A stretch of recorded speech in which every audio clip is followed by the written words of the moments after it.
Hello दोस्तों, स्वागत है आप सभी का इस चैनल पे। और यहाँ पे हम लोग बात कर रहे हैं आपका रेलवे एनटीपीसी के बारे में। और एक नोटिफिकेशन आया है जिसमें ये बताया गया है कि आपका जो है सो नॉर्मलाइजेशन का जो फॉर्मूला है, जो रेलवे इतने सालों से फॉलो कर रहा है, उस फॉर्मूला को थोड़ा सा चेंज कर दिया गया है। इस वजह से क्या होगा, आपका रिजल्ट पे काफ़ी इफेक्ट पड़ने वाला है। मतलब आप देखते होगे, जब आप एग्जाम देते होगे तो किसी का +23 हो जाता था डायरेक्ट, किसी का +5 हो जाता था, किसी का +11 हो जाता था। तो इस वजह से क्या होता था ना कि टफेस्ट शिफ्ट में जिसका पेपर होता था उसको ज़्यादा प्रॉफिट हो जाता था, और इजीएस्ट शिफ्ट में अगर कोई स्टूडेंट अच्छा खासा स्कोर कर लेता था तो उसको लॉस हो जाता था। ठीक है। और काफ़ी स्टूडेंट को तो ये समझ में ही नहीं आता था कि नॉर्मलाइजेशन काम कैसे करता है। ओके, तो अपन लोग यहाँ पे देखेंगे डिटेल्ड में। 4 से 5 मिनट का टाइम लूँगा, अच्छे से समझना, शॉर्टकट में बात करेंगे। ये है आपका रिवाइज्ड नॉर्मलाइजेशन फार्मूला। और जो आपका नोटिफिकेशन आया था तो वहाँ पे ये आपका है पहले वाला फार्मूला। तो अगर आप ध्यान से एक चीज़ देखोगे ना, तो ये वाला टर्म जो है सो आपका सेम है, सिर्फ इस टर्म को चेंज किया गया है।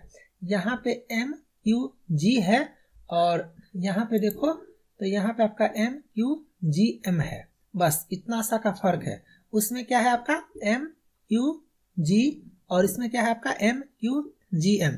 पहले ये टर्म ऐड होता था, बट अब जो है सो इसको ऐड नहीं करेगा, इसको ऐड करेगा। ओके, तो देख लेते हैं क्या है।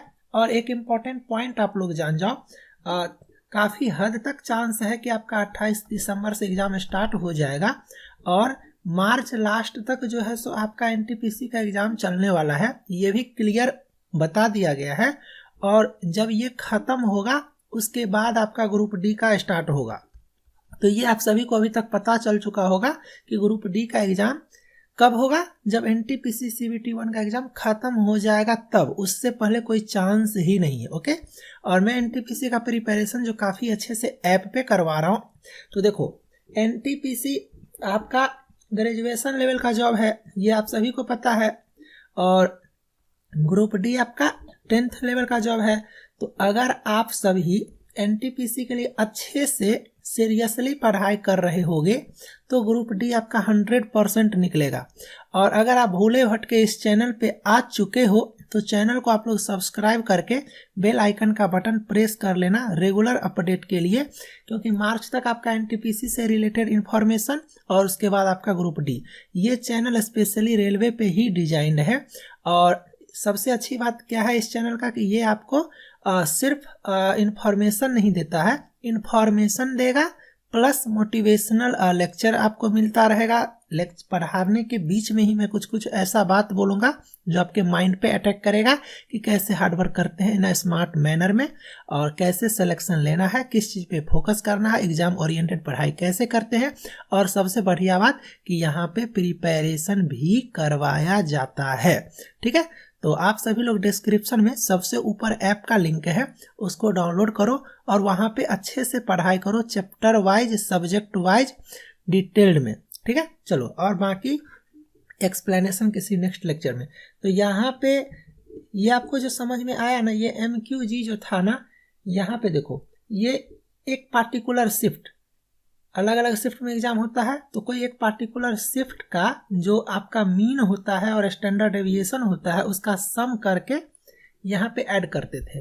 तो इसमें क्या होता था कि मान लो 1 मिनट के लिए दोनों फार्मूला में ये तो आपका कांस्टेंट है, ये टर्म आपका कांस्टेंट है, तो ये पहले वाला फार्मूला में भी सेम आएगा और अभी वाले फार्मूला में भी सेम आएगा। तो मान लो 1 मिनट के लिए यहाँ पे 25 आ रहा है, तो पहले वाले में भी 25 आएगा, अभी वाले में भी 25 आएगा। बट यहाँ पे क्या था, ये पहले वाला फार्मूला है। तो मान लो किसी शिफ्ट में अलग अलग शिफ्ट का है ना सम, मीन प्लस स्टैंडर्ड डेविएशन का। तो मान लो किसी का 70 है, किसी का 65 है, किसी का 45 है, किसी का कुछ है, किसी का कुछ है, और सब में आप सेम चीज़ ऐड करते हो तो अलग अलग हो जाता है। तो इस वजह से, इस टर्म के वजह से काफ़ी ज़्यादा वेरिएशन आ जाता था।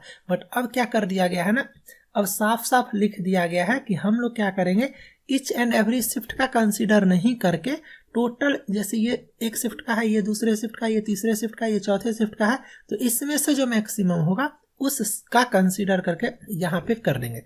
तो इससे फायदा क्या होगा ना, सब लोगों को, जितने भी कैंडिडेट हैं, चाहे उनका एग्जाम किसी भी शिफ्ट में हुआ होगा, सब में यहाँ पे सेम चीज ऐड करेंगे।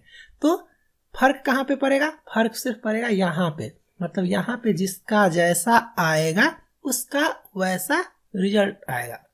तो पहले क्या होता था कि 25 का, 15 का, 12 का, 5 का, 10 का, इतना का डिफरेंस क्रिएट हो जाता था। अब क्या होगा, थोड़ा सा डिफरेंस क्रिएट होगा। अब पहले क्या होता था, +5 की वजह से सिलेक्शन रुक जाता था, 5 नंबर कट ऑफ से कम आ गया, 7 नंबर आ गया, 8 नंबर आ गया।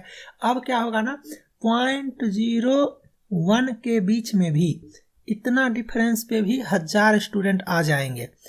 तो इससे क्या समझने को मिला आप लोगों को, इतना देर से मैं क्या बोल रहा हूँ, सिर्फ आपको नॉर्मलाइजेशन नहीं समझा रहा हूँ, आपको ये समझाने का कोशिश कर रहा हूँ कि आपको जो है पढ़ाई अच्छे से करना है। बिकॉज अब रिजल्ट जो है काफ़ी ज़्यादा फ्लक्चुएट करने वाला है। किस सेंस में, अगर आपका 0.003 भी कम आया ना आपके फ्रेंड से, तो उसका सिलेक्शन हो जाएगा, आपका नहीं होने वाला है। मतलब एक क्वेश्चन भी काफ़ी ज़्यादा इम्पोर्टेंट रोल प्ले करने वाला है आपके एग्जामिनेशन हॉल में। एक ऐसा क्वेश्चन है, मान लो साइंस का, जो आपका फ्रेंड छोड़ दिया और आप बना लिए, 1 नंबर आप ज़्यादा ले आए, तो आप हजारों स्टूडेंट से आगे निकल सकते हो। मतलब क्या समझ में आया, मतलब ये समझ में आया कि आपको एनी हाउ कॉन्स्टेंटली, सीरियसली और कॉन्सेप्चुअली स्टडी करना पड़ेगा। ओके, क्लियर है सब कुछ। और मैं बार बार बताता हूँ, if you people are from South India, तो आपको तो इस चैनल को फॉलो करना ही पड़ेगा, बिकॉज ये एक ऐसा चैनल है जो इंग्लिश कंटेंट पे फोकस करता है विथ यूजुअल एक्सप्लेनेशन, जैसा मैं 2 साल से पढ़ाते आ रहा हूँ ALP के टाइम से। ठीक है, तो आप लोग डिस्क्रिप्शन देखो। और नॉर्मलाइजेशन के बारे में ज़्यादा ताम झाम नहीं करना है, जितना बता दिया उतना काफ़ी है। शॉर्टकट में बस इतना समझ लेना कि अब रिजल्ट काफ़ी क्लोज होने वाला है सभी फ्रेंड का। पहले क्या था, किसी का 10 नंबर आपसे ज़्यादा आ गया, किसी का 15 नंबर आपसे कम आ गया। अब क्या होगा, हल्का सा का डिफरेंस रहेगा। चाहे किसी भी शिफ्ट में आप किसी शिफ्ट में पेपर दिए हो, आपका फ्रेंड किसी शिफ्ट में दिया है, आपका पेपर टफ हो, किसी का पेपर ईजी हो, बट रिजल्ट जो आएगा ना वो काफ़ी क्लोज आएगा। बस इतना सा को ही ध्यान में रखते हुए ये रिवाइज्ड नॉर्मलाइजेशन फॉर्मूला को लाया गया है। उम्मीद करता हूँ सब कुछ समझ में आ गया होगा। मैं पढ़ाने पे ज़्यादा फोकस करता हूँ, तो बस पढ़ो। जो लोग रेगुलर हो वो लोग जानते हो मुझे, जो लोग इस चैनल पे किसी भी तरह से नया आए हो वो सभी जान जाओगे अगर आप सीरियसली फॉलो करोगे तो मिलते हैं नेक्स्ट लेक्चर में। Bye, thank you.